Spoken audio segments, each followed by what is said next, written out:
Hi, I'm Cameron Clazel. My presentation is on taking my 18U Langley Leafs Hockey Academy team to a 18U sledge hockey practice.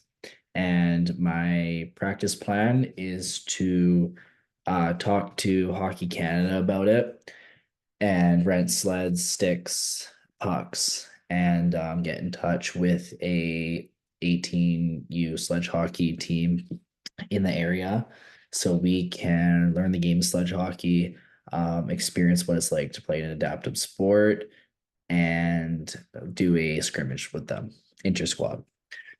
So the game of sledge hockey has a unique background. The game of sledge hockey was invented in 1961 in Sweden by two people on a pond.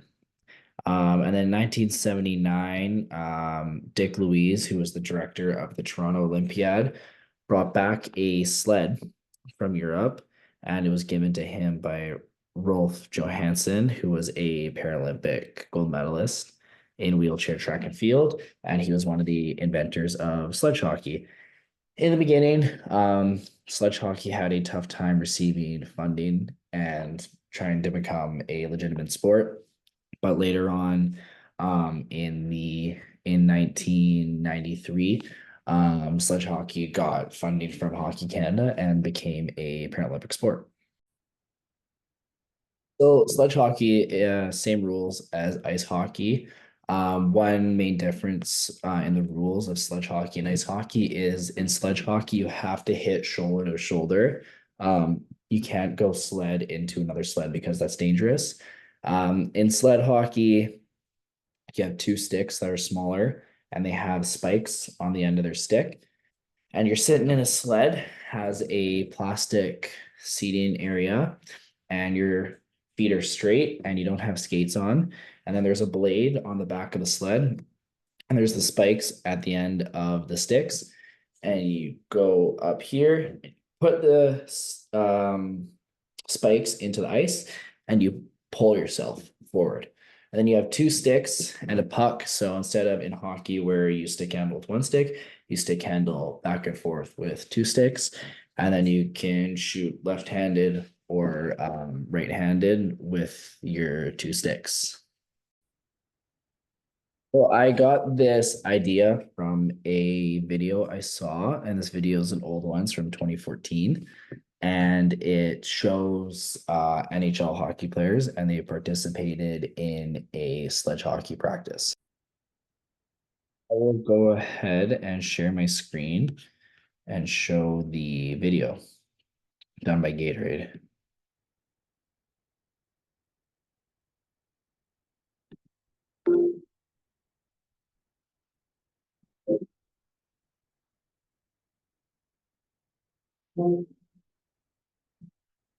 We all have our own stories. We found the way to play the game that we love. It's just our way of doing it. And for the people that may say it's not as hard or it's not as fast paced, all I would say to those people is come and try it out. And we work with athletes all around the world. And so it's my pleasure to be here. And I want to say thank you for giving us the opportunity at Gatorade to learn from you. And to celebrate, we thought we'd invite a few friends to come and join you.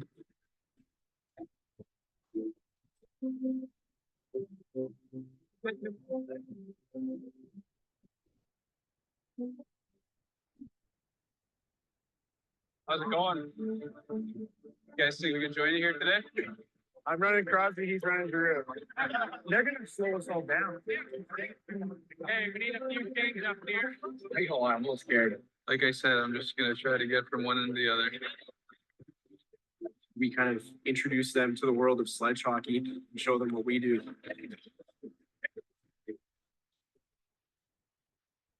Couple of those guys with circles around us and embarrassed us. Literally circles.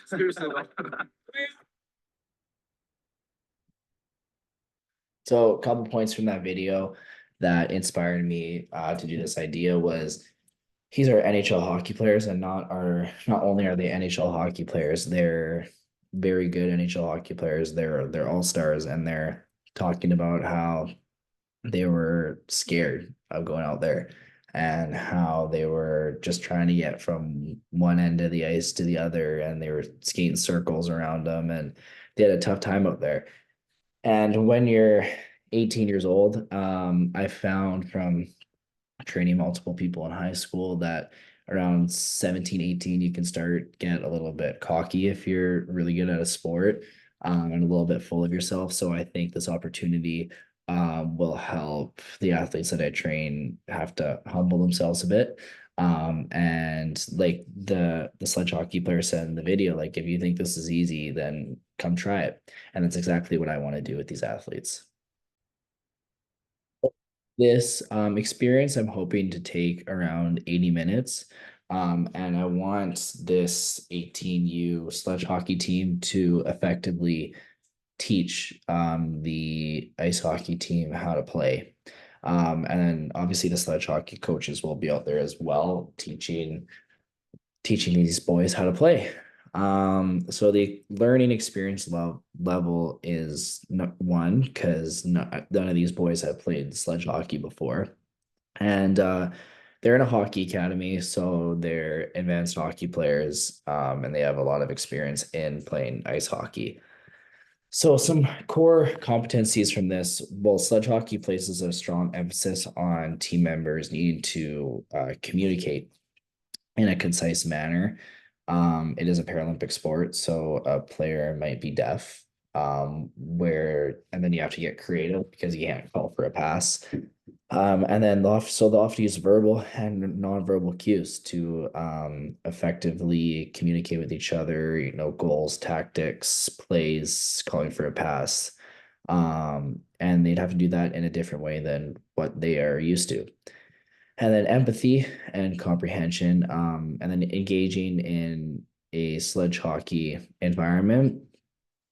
It'll promote sympathetic conversations, not looking at them with sympathy because they don't need any sympathy, but just having some sympathetic conversations because some of these kids that are their age, they may have gotten in an accident or they were born with a disability or a disease and they had to get their leg amputated. And it'll be good to teach these boys to be a little bit more sympathetic.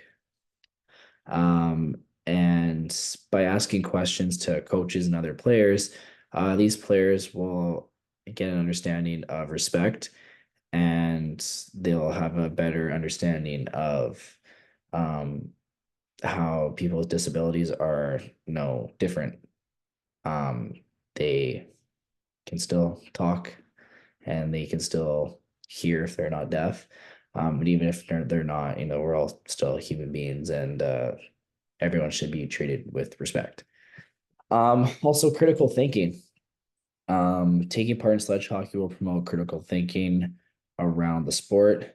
Players will examine the complexity of the game and how tough it really is on your upper body. Like they're going to be sore the next day because they're used to skating and using their whole body. And now they're just using only their upper body. And they're gonna have to pinpoint their own sledge hockey player strengths and try to replicate what they're doing.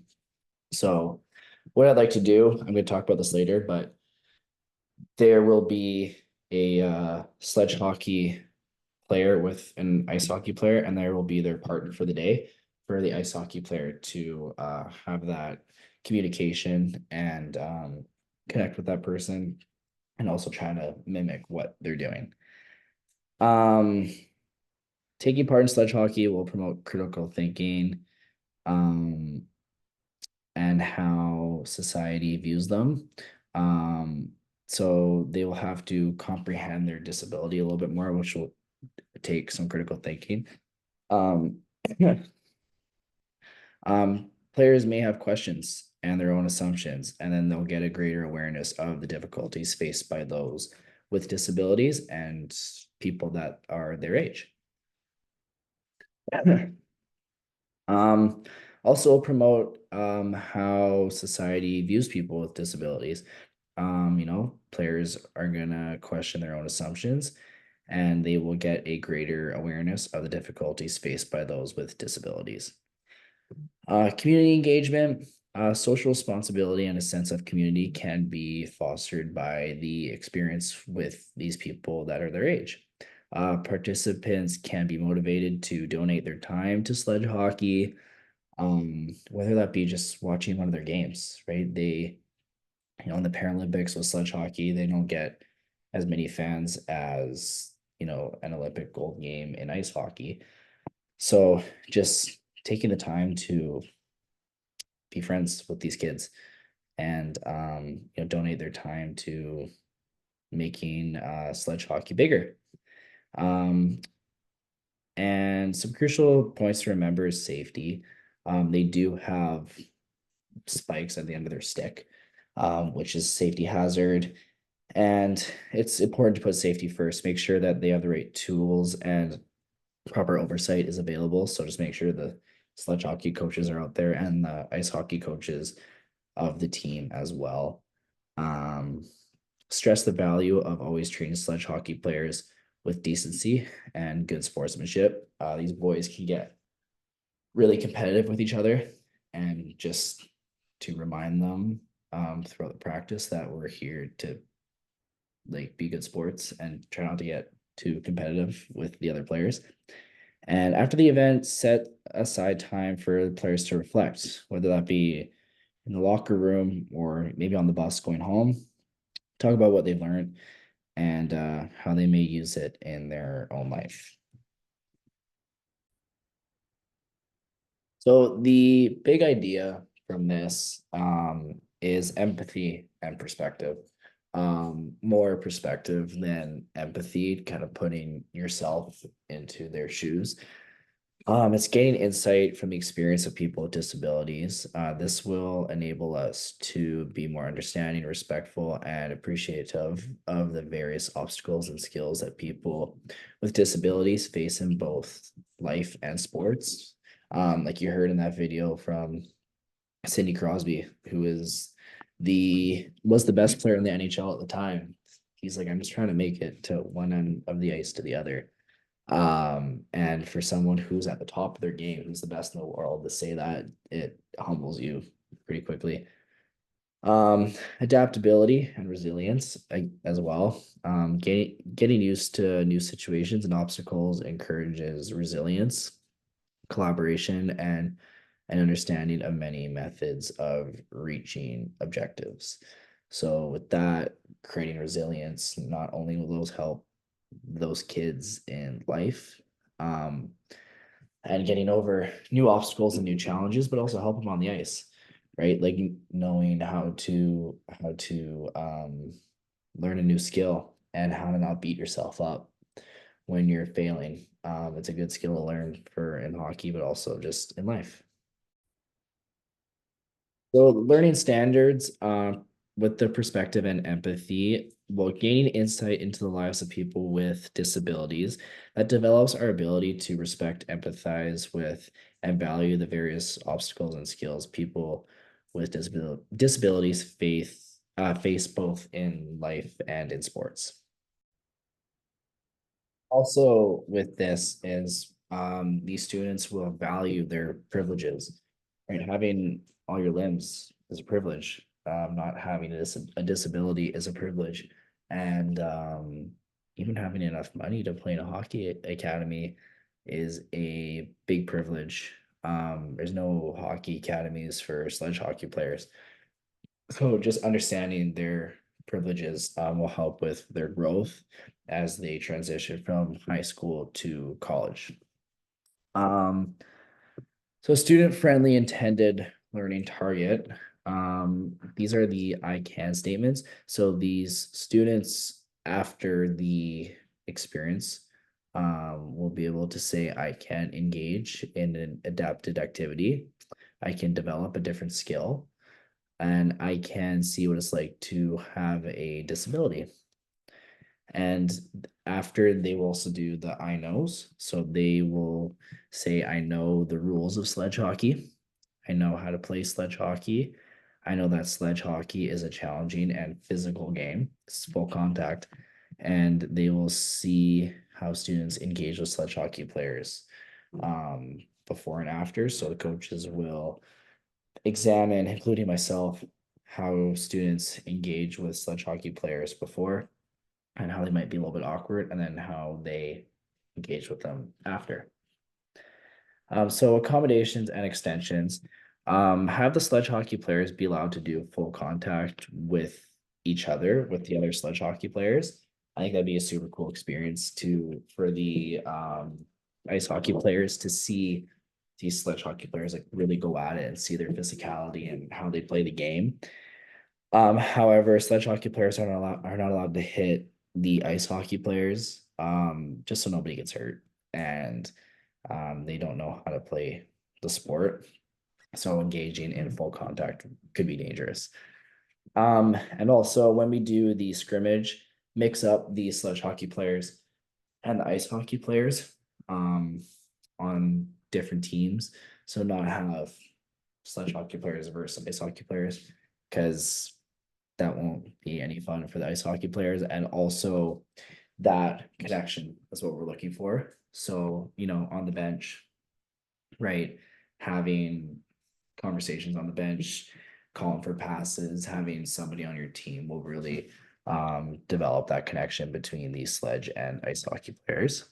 Um, so flexible learning content, it's all about respect and understanding. So we'll start off with a land acknowledgement wherever our sledge hockey rink is. We'll do research on where the whether it be Stolo or Catsy, whatever people who have the land.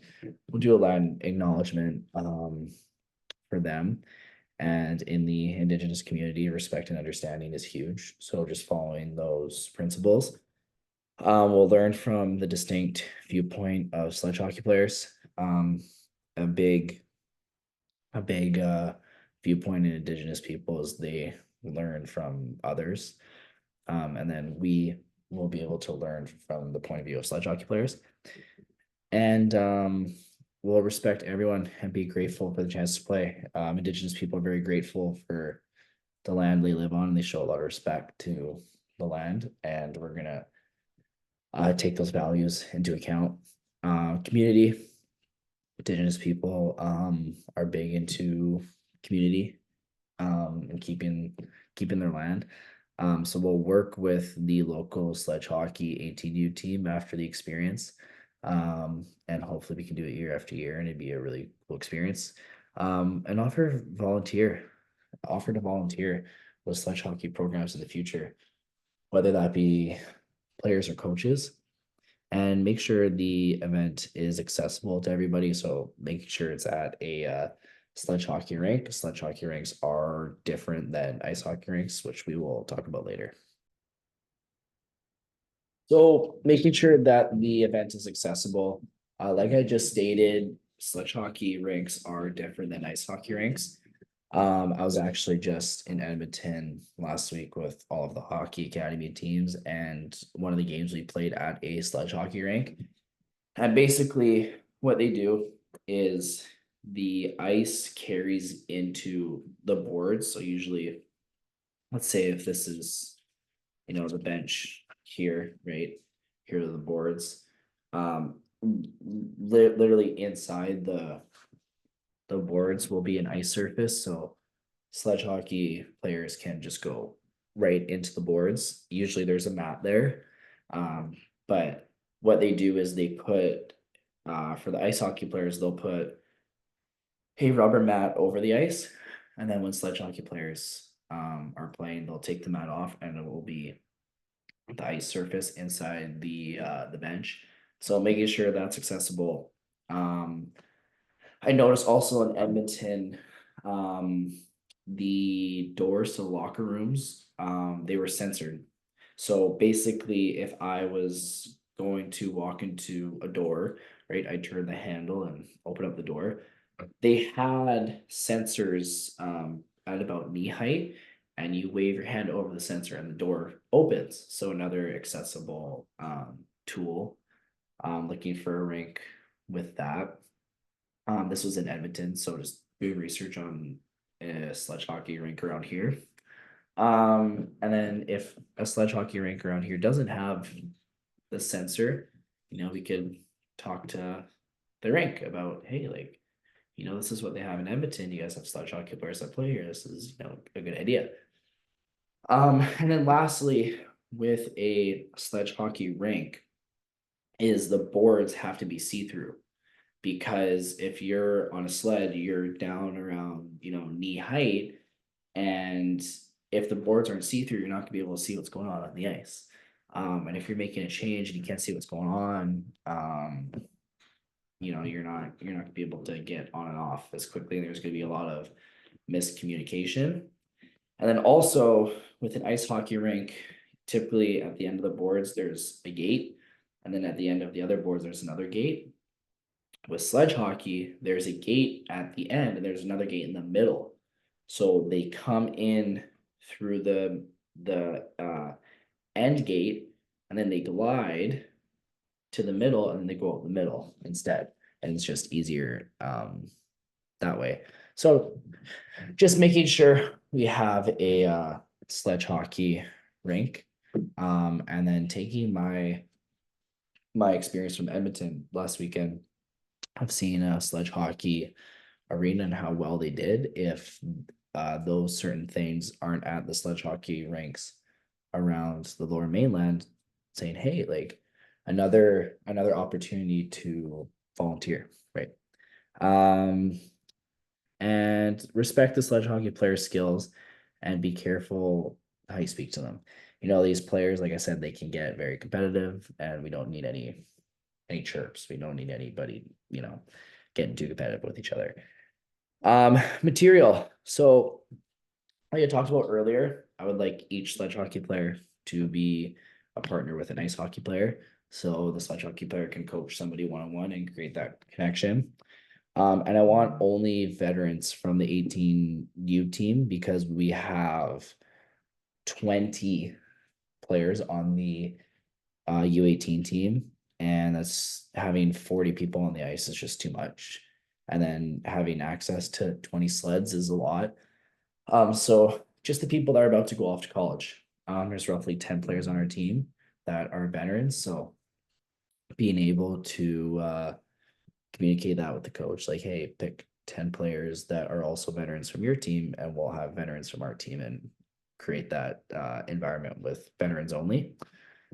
We need to have 10 sleds, like I said. We will talk to Hockey Canada about getting sleds for the players. And we will talk to the coach about how we can go about that. 10 sticks we need as well, because we need 2 sticks per player, and we can ask Hockey Canada for rentals. Players will already have gear because they're ice hockey players, but they don't have to bring their skates, because there is no skates in sledge hockey. They just use their shoes. Pucks, we need pucks to play, and players will bring their game jerseys. Their ice hockey players will bring their game jerseys, their darks and their lights, and then the sledge hockey team will also bring their game jerseys, their darks and their lights, just for scrimmage reasons, and we can mix up the players. So starting off the practice, I'll take about 10 minutes. Like I said earlier, I want this to be roughly 80-minute experience. The purpose of this whole thing is establish meaning and purpose. All players meet each other at the beginning and then grab their sled. They'll meet their partner for the day, and just they'll meet other players as well. Every player on the ice hockey team will watch the video I just showed before the event, just to know what to expect, and what sledge hockey looks like. Then once we go on the ice, the sledge hockey players will go out there with their partner, and they'll just show them basics: how to stick handle, how to push, how to turn, stop, shoot and pass, just the basics. And we'll take about 10 minutes for that. And then that'll take about 2-3 minutes. Won't take too long.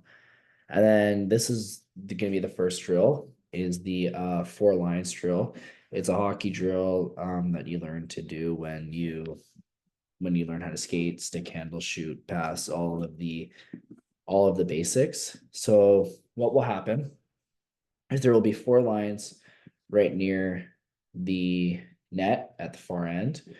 3, 4. So here there will be players here, players here, players here, players here. Basically, what they'll do, they will be with their partners. So, like one partner here, ice hockey player sledge, ice hockey player sledge. And then they will literally just push all the way down the ice, just push all the way down the ice and then stop at the far end. Then after that, once they get the hang of it a little bit, then they will start to turn down the ice kind of in a snake motion. Just this, so they'll turn, turn, turn down the ice while they're pushing. And then we will add in a puck. So they will go 2 people at the same time. They'll go with their partner. And then as they go down the ice, they will pass back and forth to each other as they pull. So the next drill we're gonna do is our next part of the practice, take about 15 minutes. Is the St. Louis. This is just about knowledge, skills, and understanding the game of sledge hockey. So what we're gonna do is we're gonna have players at all four at opposite ends of the ice. So players lined up here, players lined up here in these corners. What you're gonna do, super simple drill, but it really helps with understanding, learning the game because it involves pulling yourself down the ice, it involves turning, it involves shooting, it involves passing, and it involves communicating with the player when to pass. So what we're gonna do, take all the skills we learned at the beginning, put them into this drill. So like I said, down here, there's gonna be players. You're gonna go down. Now, very important that the coach, whoever's out there coaching, whether it be the ice hockey coach or the sledge hockey coach, it'd be good to communicate with each other before who's gonna blow the whistle. So coach is gonna blow the whistle. They're gonna go down without a puck. Okay. They're gonna pull down and then they're gonna turn towards the opposite corner and receive a pass from that corner. Now, when they receive the pass, they have to communicate with the person passing when to pass. So they have to do a verbal cue and a non-verbal cue, just in case the sledge hockey player is deaf. And also just getting used to 2 types of cues. So they can either slam their stick on the ice or just give their stick away and say something like here or pass or yeah, me, whoever, like whatever the verbal cue may be. So they're gonna receive that pass, and then they're gonna curl down this way around the center circle and go down and shoot the puck. Once both players have shot it, the coach blows the whistle. Okay. And then important with this drill too, try to stagger the sledge hockey ice, sledge hockey ice, sledge hockey ice player. Just so like we don't have a bunch of ice hockey players going back to back to back, and it makes the drill way too slow. Try to even it out. So last part of the practice, this is the part of the practice that is the most important and I want it to be the longest. This will take about half an hour, hopefully.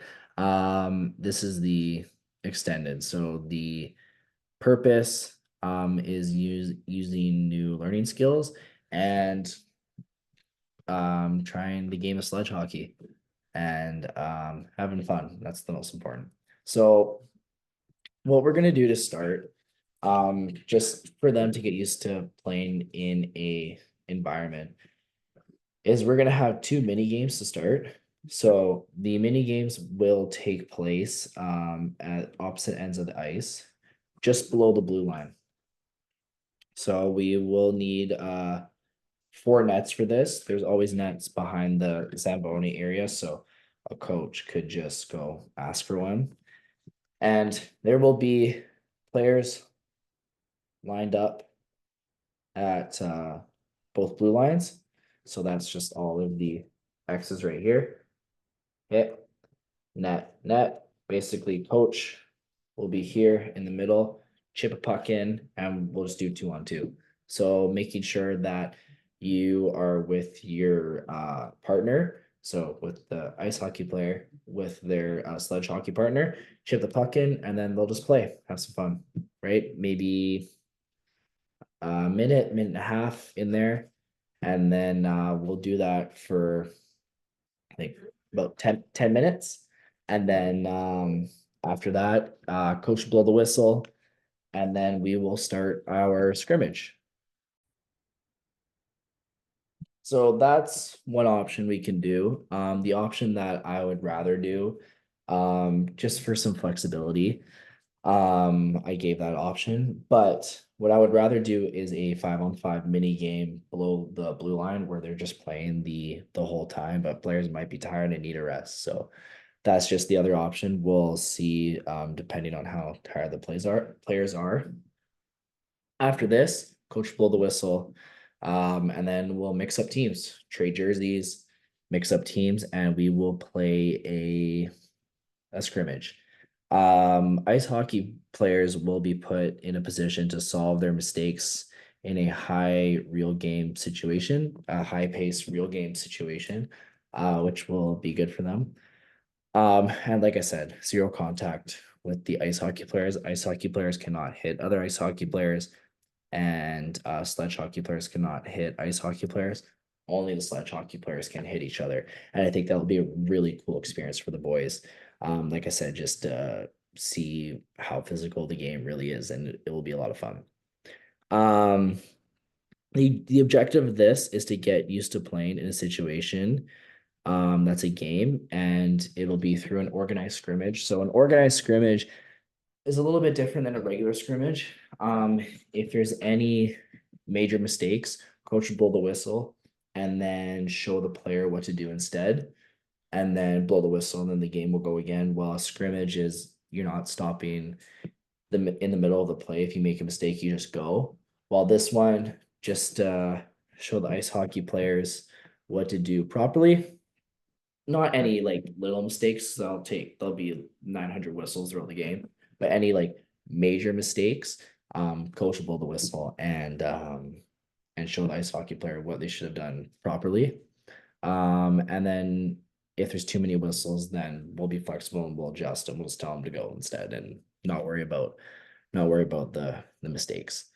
Also very important throughout this whole practice is that the sledge hockey players talk to the ice hockey players and show them the mistakes that they're making and coach them and talk to them on the bench throughout the scrimmage, showing them, hey, remember with your wrists, make sure you're going heel to toe or whatever the mistake may be that the ice hockey player is making. Communicating that to the sledge hockey coach and players before, like, hey, we're having this partner system so you guys can coach them. Like on the bench, right? Like if throughout the scrimmage, if ice hockey player's not pushing properly, hey, when you're doing this, make sure your arms up, whatever the mistake may be. So the last part of this is their close it or exit evaluation. This will take about 10 minutes. We are going to ask all the ice hockey players to write a reflection about their experience. And it will cover the things they learned, first of all, the difficulties they encountered, and the enjoyable moments they had. They'll write that down in a notebook or a piece of paper or even their phone. Goal assessment, we'll do a goal assessment as well. They'll assess their own goals and verify whether they met them or not. So they went in there with some sort of goal. And then whatever that goal may be, write it down whether you met it or not. Community involvement as well. Stay involved, get back to the community. Think about volunteer with a local sledge hockey program. Write down if that's something they would be interested in doing in the future. And most importantly, word of mouth, sharing the experience. Share their experience about their sledge hockey experience with their teammates, like the rookies on the team or the middle agers or other hockey players in the academy, parents, family, friends, and discuss what it was like to participate in an adaptive sport and encourage athletes to share their experience with their teachers as well in the academy. Um, and then also on the bus ride home, encourage players to talk about their experience. In the dressing room after, encourage the players to talk about their experience. So my hope is that more hockey teams will participate in this. I see a large benefit in ice hockey players experiencing what it's like to play their sport in an adapted style. This will also create a connection with disabled people around their age. Um, they will see them as athletes instead of looking at them with sympathy, and they will see someone who's disabled be better at them at something physically. My hope is that sledge hockey team, or sorry, the sledge hockey team, will have a connection with their partners or other players on the ice hockey team, and where like they can go to each other's games and cheer them on, or even hang out outside the rink. Another hope is that if the ice hockey players have any negative thoughts towards someone with a disability, that their mindset changed after the experience. So I am Cameron Closell. This was my presentation on sledge and ice hockey. I think overall this will be a great experience for both parties and a super fun, happy time. Thanks for listening.